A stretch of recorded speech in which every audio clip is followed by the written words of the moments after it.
ciudad es un referente universal, un espacio que se transforma, que gira y cambia a la par de las manecillas del reloj. Un universo apetecido por los escritores para hablar de él, de sus entramados, sus personajes, su problemática y su complejidad. Hoy Jorge Iván Agudelo, historiador de la Universidad Nacional, magíster en hermenéutica literaria de la Universidad EAFIT y director del Taller de Literatura para Jóvenes de la Biblioteca Pública Piloto, nos invita a reflexionar sobre la función del escritor y de la escritura en la sociedad desde los planteamientos de Juan Carlos Onetti y su novela El Pozo, a profundizar en la relación ciudad, literatura y realidad, y por último a pensar en cómo aparece la ciudad de Medellín en la literatura, específicamente en la recopilación Todas las huellas, 3 novelas de Santiago Andrés Gómez. Bienvenidos a la comunidad de profesionales de la red de escritores Ciudad de Medellín. Bueno, para adelantar algunos apuntes sobre el tema de literatura y ciudad, me voy a valer de unas reflexiones del escritor uruguayo Juan Carlos Onetti, publicadas en el semanario Marcha, a finales de la década del 30, a principios de la década del 40, digamos casi que simultáneamente a la escritura y a la publicación de su primera obra, El Pozo. Son reflexiones que tienen que ver con la ficción y la realidad, el deber ser del escritor y, por supuesto, la ciudad y la ficción. Cuando un escritor es algo más que un aficionado, cuando pide a la literatura algo más que los elogios de honrados ciudadanos, que son sus amigos, podrá verse obligado por la vida a hacer cualquier clase de cosa, pero seguirá escribiendo. Escribirá porque sí, porque no tendrá más remedio que hacerlo, porque es su vicio, su pasión y su desgracia. Que cada uno busque dentro de sí mismo, que es el único lugar donde puede encontrarse la verdad y todo ese montón de cosas cuya persecución, fracasada siempre, produce la obra de arte. Fuera de nosotros no hay nada, nadie. La literatura es un oficio, es necesario aprenderlo, pero más aún es necesario crearlo. Bueno, es una reflexión muy citada, en este caso pues es una cita de un crítico de la obra de Onetti que se llama Jorge Ruffinelli, está en el texto Onetti antes de Onetti. Aquí pues como vemos hay, digamos, si se quiere, un acercamiento romántico a la literatura donde se plantea una relación de paridad entre vida y obra, como si el artista cumpliera con un apostolado, como si cumpliera con una necesidad apremiante, como si su obra estuviera en el centro mismo de su vida. Más adelante, sobre el lenguaje literario, técnicamente, dice el mismo Onetti, técnicamente, estilo y adornos, esto es un mamarracho. Se refiere obviamente a la publicación del Pozo, ¿no? Su primera novela. Creo que usted sospecha que puedo hacerlo mejor, pero siento aquí algo de aquello que Anatole France llamaba belleza invisible, una cosa de comunicación brutal, sucia, espesa, lo que quiera, pero me parece 1000 veces más verdadera, más mía, más caliente que todas las cosas bellas que pudiera escribir y que he escrito. Absuélvame. Esto es una carta, es un libro que se publicó hace muy poco, hace unos años. La compilación la hace Hugo J. Verani. Son cartas que Onetti le escribió en esta década que hablo, finales del 30, principios del 40, al pintor argentino Julio Pairó. Me parece muy interesante porque es como asistir a la trasescena de la creación de una novela que se vuelve un referente pues irrecusable de la literatura latinoamericana, pero todavía está el asunto de los tanteos, todavía está, digamos, la preocupación por el valor real de una obra, y de entrada ya nos está hablando de su necesidad formal de acceder a un lenguaje coloquial, a un lenguaje cotidiano, a un lenguaje que nombre la vida, y si vamos más allá, un lenguaje que hable de la situación moderna del hombre de Montevideo, de la situación actual de la década del 30-40, del hombre de Montevideo, del hombre en plena ciudad pues, que se estaba industrializando, y por extensión podríamos pensar también en el hombre latinoamericano. Grosso modo, pues El Pozo es la historia de Eladio Linacero, que podríamos pensar como el alter ego de Juan Carlos Onetti. Es un personaje que está encerrado en una pieza, en una covacha, una pieza de pensión, comparte su habitación con un obrero sindicalizado, y son las memorias de Eladio Linacero. Es una novela muy breve, En la primera edición no rebasa las 100 páginas. La historia de esta novela es como una mitología alrededor de la escritura de esta novela. La escribe en un toque de queda donde no podía conseguir cigarrillos y entonces se dedica de una manera muy agresiva pues, a escribirla en un fin de semana. Y bueno, pues se publica pues, con un falso dibujo de Picasso, en fin, se demoró mucho en venderse, pero luego pues, se fue ganando pues, como lectores y constituyéndose en una obra pues, muy importante de la literatura latinoamericana. Dice entonces Verani en relación al Pozo: Onetti intuye la singularidad del Pozo, su radical renovación de la narrativa hispanoamericana de su tiempo, la idea de escribir bien, comillas de Onetti, o sea, el desprecio, ya sigue el autor, el desprecio de la escritura estetizante y discursiva, de la prosa carente de autenticidad interior, toman cuerpo con una intensidad no alcanzada por los narradores de entonces. Comillas de Onetti: no sé si es americanismo, pero me está dando náuseas escribir bien. Pienso en alguna manera, otra más despreocupada, más directa, semilunfarda, si me apuran, cierra comillas. No hace otra cosa en el Pozo, un relato aparentemente sin fines estéticos ni literarios. La apasionada búsqueda de una íntima verdad hace posible recobrar la intensidad de la experiencia vivida. Aquí, si de entrada, pues da la apariencia un Onetti muy joven de acudir a un lenguaje desmañado, un lenguaje pues, sin muchos artificios, el aparentemente de la reflexión de Verani, yo creo que nos pone en situación porque de un principio hay una preocupación estética, ¿no? El uso consciente de este lenguaje muchas veces es un lenguaje agresivo, un lenguaje soez, es un uso, digamos, es un uso que la misma prosa exige para contar lo que se quiere contar. Ya que aparecen las claves, los tópicos de lo que va a ser la obra de madurez de Onetti, el asunto de la imposibilidad de la comunicación, el asunto del encierro en este caso, el asunto de la ensoñación. El Eladio Linacero está encerrado, pero todo el tiempo está ensoñando.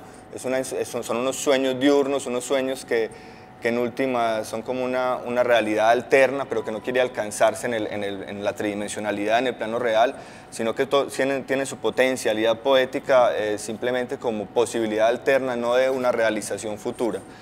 La figura de la mujer núbil, de la virgen, de la mujer intocada, en oposición a la adultez, ¿no? Juventud versus adultez, y ya pues nos acercamos un poco al tema que nos interesa, la ciudad.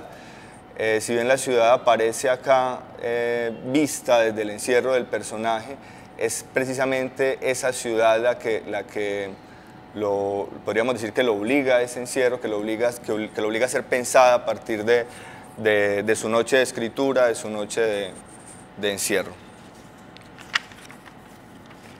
Bueno, hay unos antecedentes en Onetti en relación a la literatura latinoamericana. Yo creo que el más visible, bueno, hay un consenso crítico en aceptarlo, es Roberto Ar, el escritor uruguayo, el escritor argentino, sobre todo sus novelas Juguete Rabioso, Los Siete Locos y Las Aguafuertes Porteñas, que son unas crónicas sobre la ciudad y sobre los modos de ser en Buenos Aires.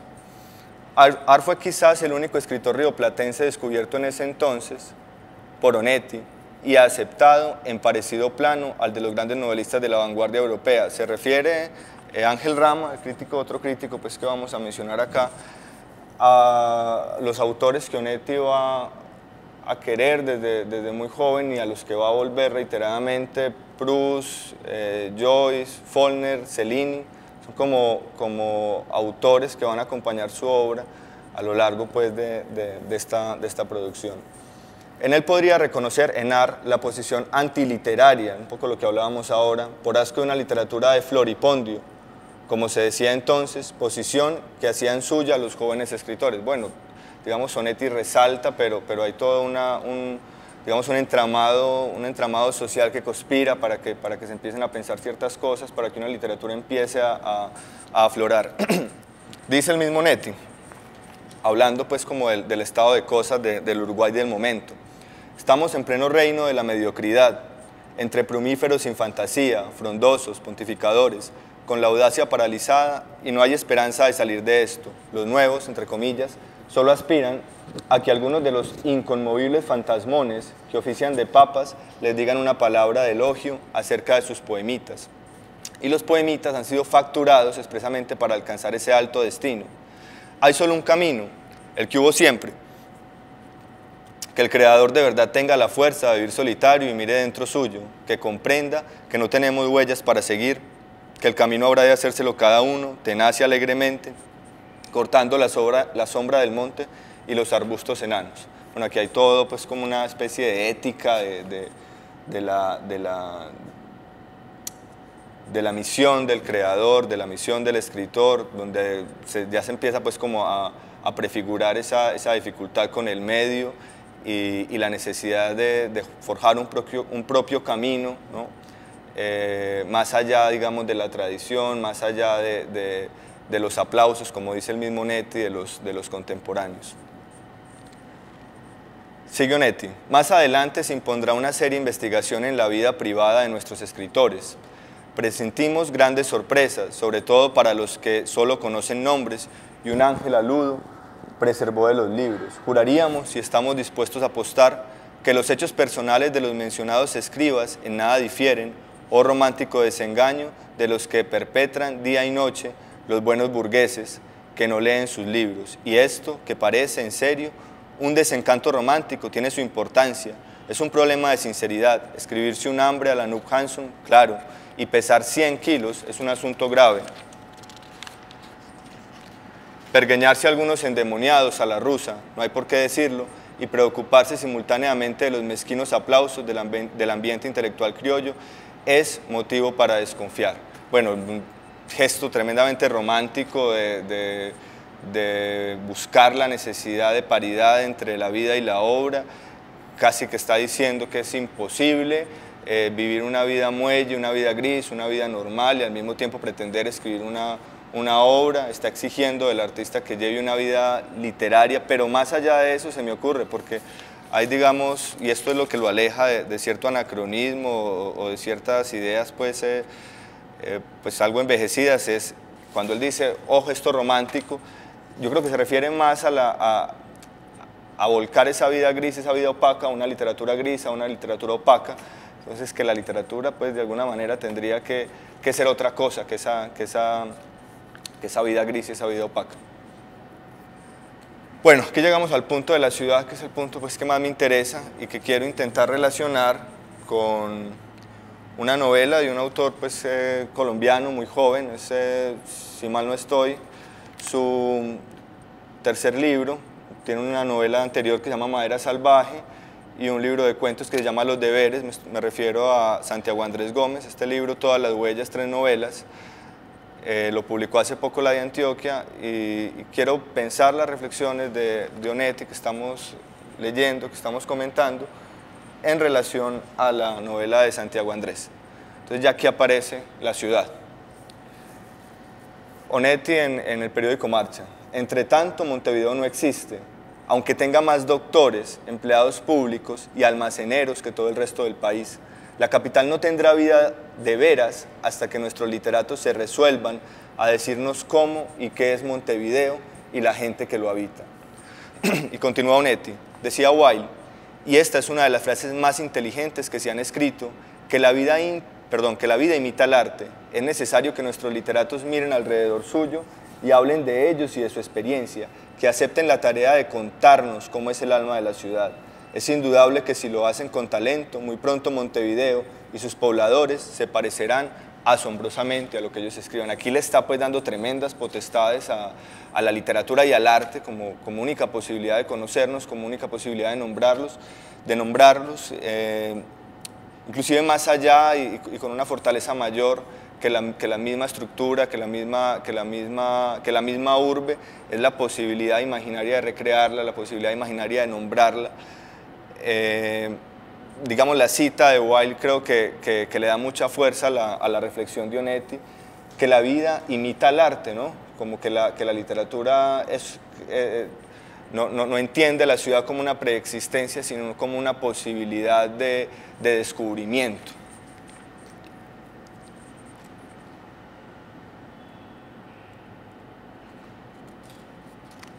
creo que esto lo podemos obviar.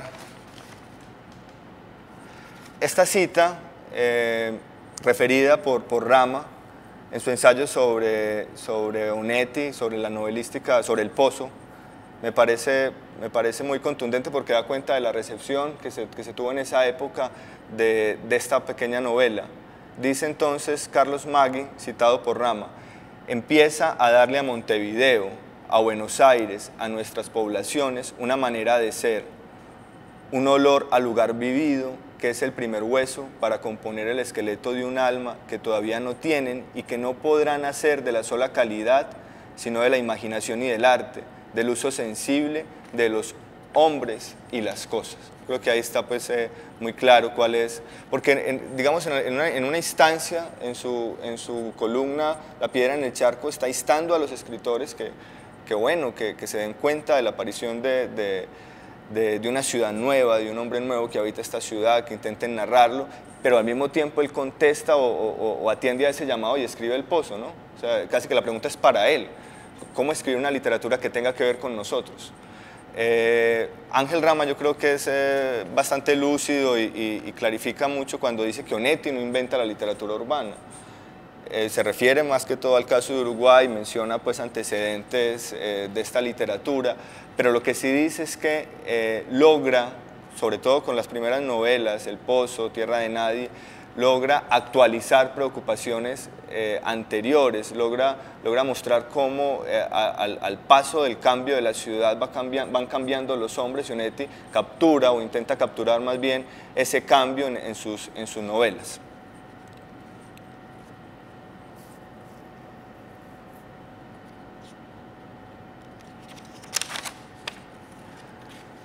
Bueno, yo creo que hasta ahí pues una panorámica de esta primera obra y de su relación pues con la ciudad.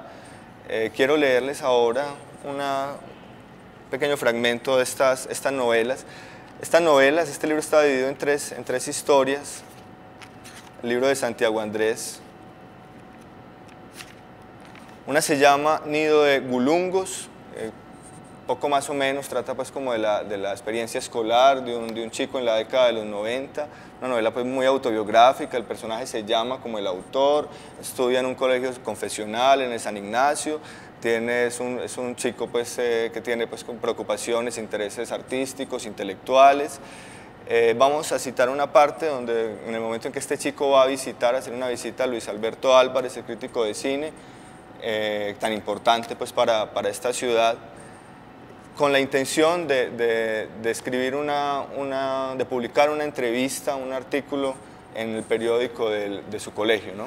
Esa sería la primera novela. La segunda se llama No más justicia, ya encontramos pues a un Santiago pues, de mayor edad, en la experiencia pues con la ciudad, con la noche, con las drogas, con la música, con el cine, con el arte.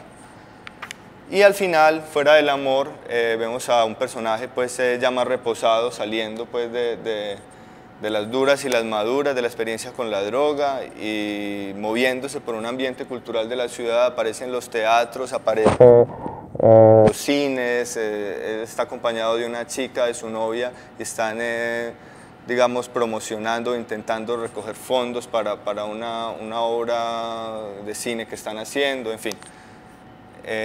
Bueno, vamos entonces a mirar este encuentro del personaje con Luis Alberto Álvarez. Bueno, entonces de la primera novela, ¿no? Sentate, me invitó, yo lo hice, pero antes de sacar la grabadora quise conversar con él un rato. Le dije de entrada que aún no sabía si la entrevista que le iba a hacer, sería publicada. Mi situación en el San Ignacio estaba difícil. Él se rió y me dijo que tal vez eso era un buen síntoma, que a lo largo de la historia los jesuitas habían expulsado de sus colegios y universidades a mucha gente valiosa. ¿En serio?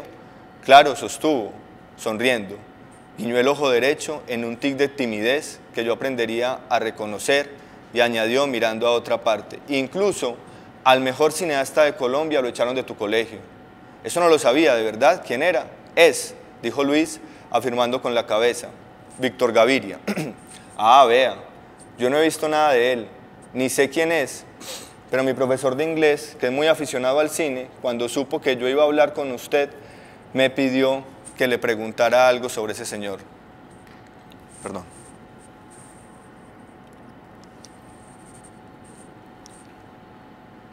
Ah, vea. Yo no he visto, bueno, repito un poco, no he visto nada de él, ni sé quién es, pero mi profesor de inglés, que es muy aficionado al cine, cuando supo que yo iba a hablar con usted, me pidió que le preguntara algo sobre ese señor. Ajá, murmuró Luis con curiosidad. Mi profesor dice que no entiende por qué usted habla tan bien de Víctor Gaviria, como cineasta, siendo el suyo, según César, un cine tan pero tan flojo. Luis se rió y agachó la cabeza. Yo creo entender por qué muchos piensan que el cine de Víctor es flojo, pero no hay tal. Lo que pasa es que la gente aquí no sabe mirar bien su propia realidad y cuando la ve patente en una película, cree que eso no tiene arte. Víctor habla de Antioquia y de lo que vivimos y eso casi nadie lo valora. Es verdad, admití, pero uno puede escribir de lo que ocurre durante el almuerzo en su casa y con el tiempo lo que hizo toma un valor increíble. Así es. ¿Y qué película ha hecho Gaviria? Por lo que usted dice me interesa mucho. Luis se echó hacia atrás en el sofá y señaló el afiche de Rodrigo D. Rodrigo D es de él. Yo sí he oído hablar mucho de esa película, pero no la he podido ver, como no la han estrenado siquiera, ¿no? El domingo va a haber una función especial en el Colombo, te invito. Yo sé que te va a sorprender y te va a mostrar cosas que nadie es capaz de imaginar. Bueno, este es el primer fragmento. Va pues a la presentación de la película, en fin. Al salir de la proyección, ya me parecía conocer muy bien a los protagonistas de Rodrigo y los sentía como amigos extraviados en el furor de una juventud rebelde y explosiva. Creía haber conversado con ellos y sabía que a ellos me los habría podido topar en alguna parte, o que de hecho me los topaba en todos lados. Me acordé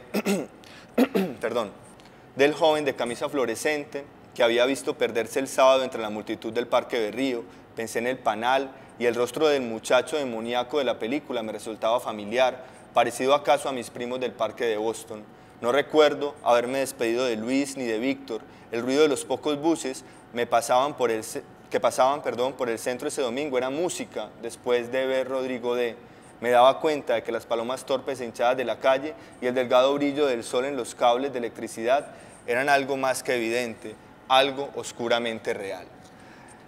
Creo que acá, pues, muchos años después de las reflexiones de Onetti, más de 70 años después, y en una obra de ficción escrita en Medellín, donde Medellín por momentos es la protagonista, se cumple otra vez, se problematiza otra vez, en esta novela, pues es un ejemplo entre muchos, se problematiza otra vez la necesidad de conocernos a partir del arte, en este caso a partir del cine, el personaje pues que es un neófito, que es un chico que está pues buscando y padeciendo la Medellín de los 90, pues el padre es un magistrado que está amenazado en la época de Pablo Escobar, en fin, encuentra digamos en esta película como una suerte de espejo que puede ser muy bien un espejo deformante, un espejo que puede un poco edulcorar, cambiar la realidad, pero en ese cambio, en esa disposición de cambio, nos permite pensar esa realidad.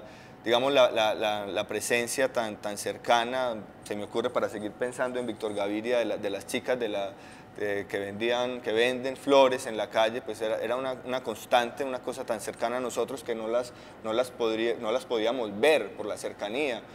Cuando Víctor nos las muestra, empezamos a recuperar y a conocer una ciudad que estaba ahí todo el tiempo, pero que no lo habíamos visto, no la habíamos podido encontrar.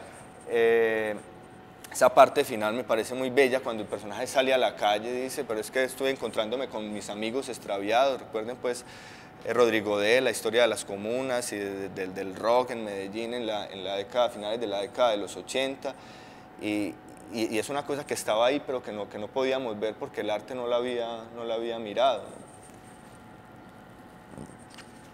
Ya en la última novela, pues referida más directamente al cine, cuando el personaje está intentando pues hacer cine, y bueno, también muy relacionada con el amor, ¿no? Fuera del amor se llama inclusive. Dice el personaje, El personaje está todo el tiempo intentando publicar una crítica de cine en la revista del Colombo, en Kinetoscopio, y recibe muchas críticas, y aquí hace una apuesta en relación a la realidad y el arte que me parece interesante, como un poco en oposición aparentemente a lo dicho por Onetti, citando la obra de Wilde, que la realidad imita al arte. Porque en esta escabullida mundana que caldea mi pecho, ante la calamidad de un mendigo sin brazos ni piernas, o haciendo de escondite móvil e involuntario a estos niños que juegan bajo la lluvia por entre las bancas y árboles de la calle, qué absurdo me parece suponer que la realidad es superada por el arte, o al menos ignorada por la forma acuosa de retablos, filmes o poemarios que de hecho no hacen sino invocar al mar o palparlo. Qué ridículo es pensar que el cineasta o el escritor no son sino como sacerdotes que entreveran sus oraciones con los ojos entornados en cánticos elevados e invictos que ni siquiera tendrían que ver entonces con ellos mismos.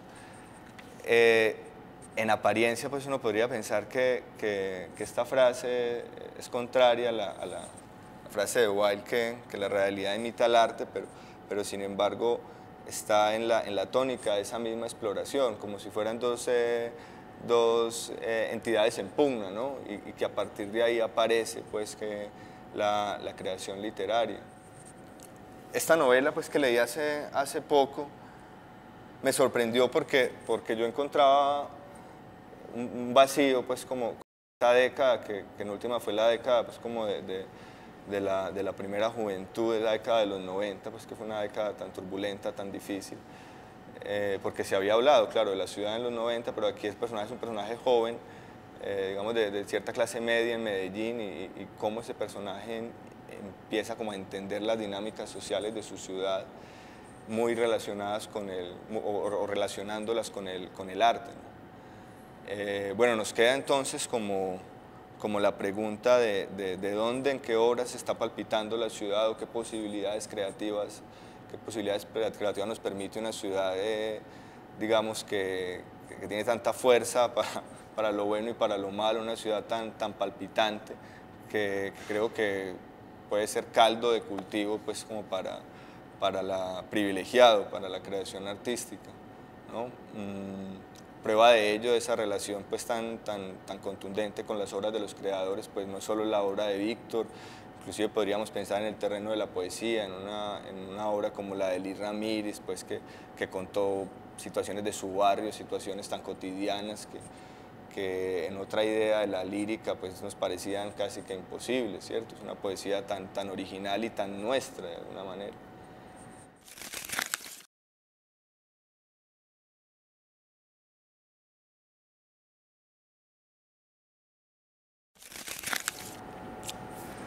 Pues que el primer rito iniciático que tiene un joven es, digamos, salir de su barrio, ¿cierto?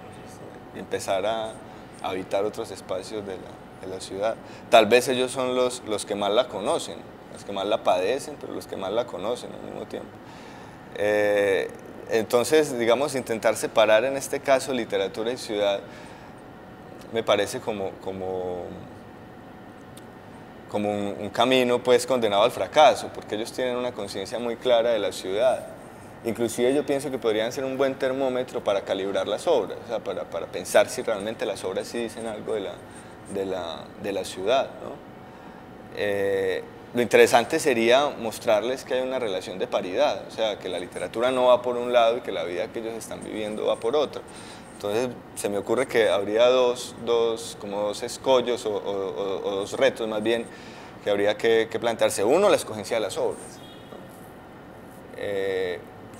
Podría uno pensar que sería interesante leer obras donde los personajes se sintieran identificados con los personajes, ¿cierto? Porque uno en esa época lee buscándose un poco en los libros.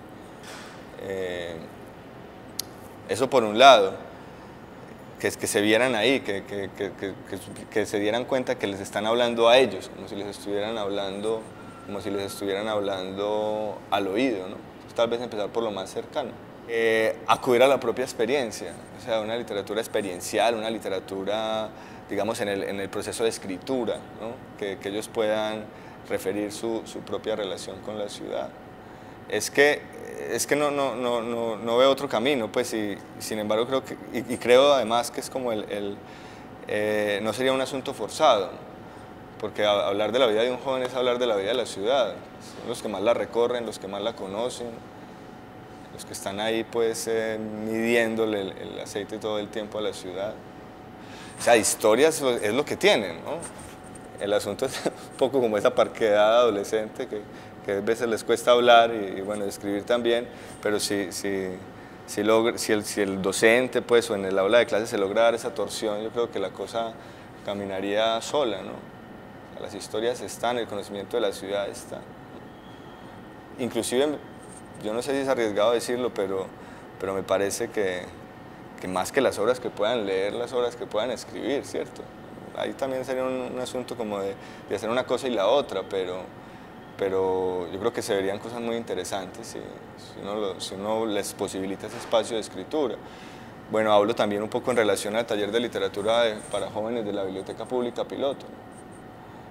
En los textos que yo leo de los estudiantes, pues unos más logrados que otros, obviamente, pues y son muchachos que apenas están empezando a escribir, que apenas se están relacionando con los libros.